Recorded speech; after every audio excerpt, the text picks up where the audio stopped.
اما بعد فاعوذ باللہ من الشیطان الرجیم بسم اللہ الرحمن الرحیم۔ مشام جاہ معطر گلاب طیبہ سے صبا کے دوش پہ آتی ہے موج بوئے رسول، انہی کے نقش قدم کی تلاش ہے مجھ کو، کبھی نہ چھوڑو گا باری میں جستجوئے رسول۔ جناب صدر محترم، رونق محفل مہمانان خصوصی، شمع رسالت کے پروانوں اور قافلہ علم و عرفان کے ہم سفر ساتھیوں، السلام علیکم ورحمۃ اللہ وبرکاتہ۔ آج کے اس محترم محفل میں مجھے جس موضوع پر جسارت کرنے کا موقع دیا گیا ہے وہ ہے حضرت محمد صلی اللہ علیہ وآلہ وسلم بحیثیت دائی امن۔ اللہ کس عظیم ہستی کا نام لبوں پر آیا کہ بوسے نطق نے لیے میری زباں کے لیے، کہا آقائے نامدار رسول کریم صلی اللہ علیہ وآلہ وسلم، کہا اے آسی خطاکار گناہگار، کہا شافع المذنبین، کیا اے حق پائے رسالت امام صلی اللہ علیہ وآلہ وسلم۔ سوچتا ہوں کن لفظوں میں آقا کا نام لوں، کس طرح ان کی شان بیان کروں، لفظوں میں اتنی طاقت کہا کہ وہ پیغمبر عرب و عجم، کہا الفاظ کی بے کسی و بے بسی میں چاہوں بھی تو ان کی شان ان کی شوکت کے مطابق بیان نہیں کر سکوں گا۔ جس کی ولادت باسعادت پر کسا کے ایمان لرزہ پر اندام ہو گئے، زردشتیوں کی آگ سرد ہو گئی، کیسر کے محلات میں زلزلہ بپا ہو گیا، یہ بجلی کا کڑکاتا یا صوت ہادی، عرب کی زمین جس نے سارے ہلا دی۔ جناب صدر، ہمارے عظیم پیغمبر سفر امن و سلامتی ہے۔ آج جب کہ ساری دنیا بے چینی و اضطراب کا شکار ہے، اپنے ارد گرد پھیلی ہوئی وسیع کائنات پر نظر ڈال کر دیکھے، آپ کو معلوم ہو جائے گا کہ انسان اپنی تمام تر ترقی و کمال کے باوجود ابھی تک جاہلیت ہی میں زندگی بسر کر رہا ہے۔ فرد سے لے کر اقوام تک بے سکونی و بے اطمینانی کا عالمہ ہے۔ انسان کے ہاتھوں انسان پر ظلم و زیادتی کا بازار گرم ہے، لوگ انسانی حرص و حوص کی جزیروں میں زندگی گزار رہی ہے۔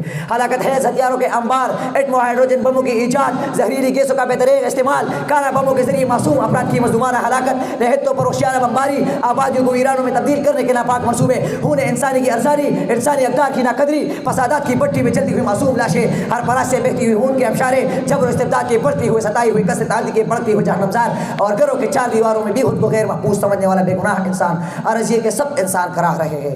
شاعر نے ان کو دیکھ کر کہا تھا، جانے کیوں اب انسانوں سے اتنی وحشت ہوتی ہے، تنہائی میں ڈر جاتا ہوں اپنی پرچائے سے۔ ایک اور شاعر اس صورتحال کو دیکھ کر پکار اٹھتا ہے، ہم نے تقریب سے خود اپنے نشیمن پھونکے، کاش ہر سوچ سے تعمیر کے پہلو نکلے۔ جناب صدر، سوال یہ پیدا ہوتا ہے کہ آج کے دور میں کیا انسان اسی طرح سکون کو ترستا رہے گا؟ کیا انسانیت اسی طرح دکھ کے کانٹے چنتی رہے گی؟ کیا موجودہ دور کے انسان کی زندگی میں وہ صبح کبھی طلوع نہ ہوگی جب انسان کی غلامی سے آزاد ہو اور دل ہو دہشت سے پاک ہو کر امن و پیس سے سرشار ہو جائے؟ ہر دل میں ابھرنے والے ان سوالات کا جواب قرآن پاک ان الفاظ میں دیتا ہے، ہم نے ارادہ کر لیا ہے کہ ان لوگوں پر احسان کرے کہ جو زمین میں کمزور بنا دیے ہے، انہیں زمین کا انعام بنائے اور زمین کا وارث بنا دے۔ صدر محترم، یہ دور اس وقت شروع ہوا جب آج حضور صلی اللہ علیہ وآلہ وسلم مدینہ منورہ تشریف لائے، جب مدینے کے حاق نے ان کی قدم چومے، جب یثرب کی فضاؤں نے اہلا و سہلا مرحبا کہا، جب بستی کو باب دنیا کی پہلی مسجد کا سنگ بنیاد رکھا گیا، جب اسلام کی آغوش میں پناہ لینے والے غریب و ذلیلوں کو عزت اور وقار ملا، جب پہلی اسلامی سلطنت کی بنیاد رکھی گئی، تو حضور اکرم تاجدار عرب و عجم نے خدا کے نازل کردہ قوانین کو عمل نافذ فرمایا تو زمین کے رہنے والوں نے سکھ کا سانس لیا۔ نسلوں کی قتل و آرت گرمی اور انتقام در انتقام کا سلسلہ منقطع ہوا، جب غلاموں کو آزادی ملی، جب سود حرام ہوا، جب نمازیں فرض ہوئے، جب حج فرض ہوا، زکوٰۃ فرض ہوئی، جب حدود و تعزیر کے احکامات نازل ہوئے، تو ہر طرف امن و سکون جا گیا۔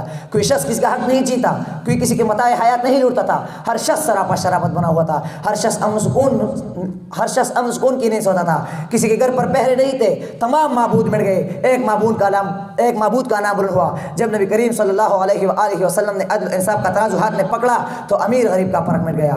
جناب صدر، آج ہمارے زدہ ذہنی شور مچا رہے ہیں کہ اسلام کی سزائیں بڑی ظالمانہ ہے۔ اقتدار سے محروم امریکی یونیورسٹی سے پارے تحصیل فتویٰ دیتے ہیں کہ قصاصی ودیت ظالمانہ، وحشیانہ اور خوفناک قانون ہے جو انسان کی آزادی چھین لے گا۔ اچھا فلسفہ ہے کہ زندگی عطا کرنے والے قانون کو زندگی چھین لینے والا قانون قرار دیا جا رہا ہے۔